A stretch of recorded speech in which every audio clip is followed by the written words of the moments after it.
Hi everyone, in today's I'm gonna explain to you how to split images for Instagram grid in Canva.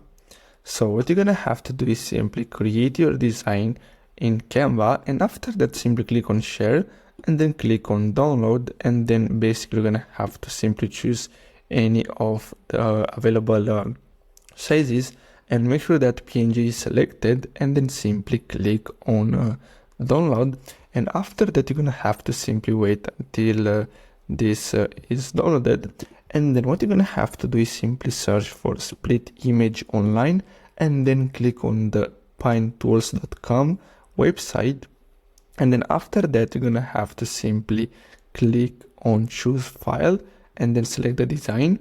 Now after that what you're gonna have to do is simply select the quantity of blocks, and then basically after that you're gonna have to simply click on split image, and after that you're gonna have to simply click on download zip file, and basically now we have our design right here, and basically now we can upload this to our Instagram grid. So I really hope you found this video helpful. Don't forget to like and subscribe, and I'll see you in the next video. Thanks for watching.